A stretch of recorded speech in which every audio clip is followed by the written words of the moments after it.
Let's get some analysis now with Bruce Pannier in Prague. He's a Central Asia analyst. Welcome back to the program, Bruce. Do you believe the Kazakh elections were free and fair? No, not really. There wasn't really much of a choice. The incumbent Kassym-Jomart Tokayev ran against five relatively unknown people. Of course, it was a snap election, so there wasn't much time to prepare. So no, I would have to say it was not a free and fair election. And what's at stake as a result of these elections? We know the president says he wants to reset Kazakhstan's political system, but we also know that earlier this year we saw massive protests in the country. To what extent were those concerns addressed? Unfortunately, they haven't really been addressed. Socioeconomic conditions are what led to the unrest in January in the country. And since then, President Tokayev has made a lot of promises about reforms that will help to ease the socioeconomic conditions in the country, improve them.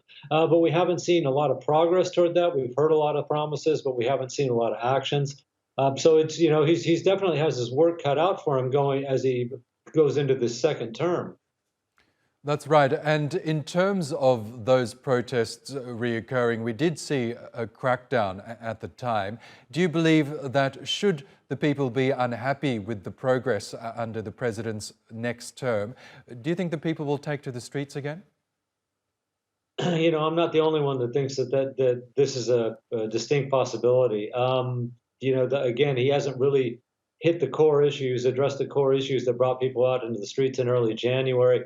He says that now that he has this new mandate, he's going to push ahead with reforms and things will get better. But like I said, we've heard a lot of promises, so I'm hoping that he fulfills his promises this time. But I think a lot of people are really unhappy that things haven't changed much for him, and there is the possibility that we'll see a repeat of this if he doesn't move quickly.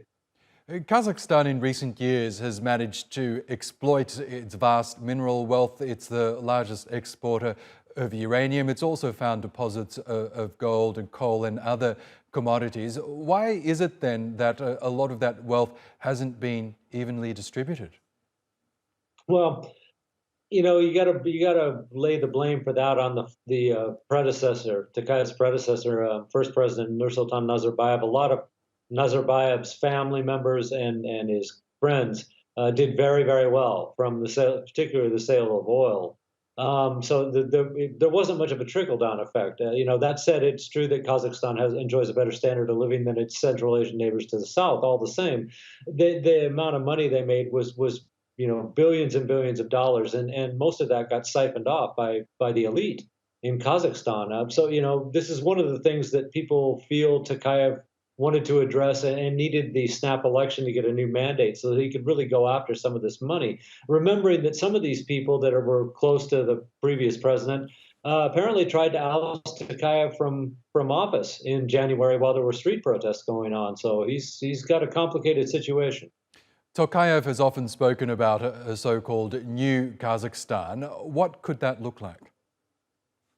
Well, he has pushed through constitutional amendments. Supposedly, this is supposed to make the system more fair and bring the population into the political system, give them more say in what's happening. But some of the stuff really hasn't panned out too much. He lowered the threshold that you need for signatures and registration documents so that genuine opposition parties could participate in politics. But we've seen several of these genuine opposition parties try to register and be denied on technicalities. He's promised, that for instance, that he would share power more. He gave, under the amendments to the Constitution that were passed in June, Parliament has more power, but Parliament is packed with pro-Tokayev loyalists at the moment. So, while Parliament does have more power and a little bit more say in government, so far they've not said anything to contradict what the president wants. So the fact that Parliament has more power really doesn't have much significance in the political scene. So on paper, it looks like they're moving forward and they have reforms, but unfortunately, these things have been stalled again and again, or are not all that they were promised to be. Okay, Bruce Pannier, we will have to leave it there, but really good to get your analysis as always. Thank you for joining us.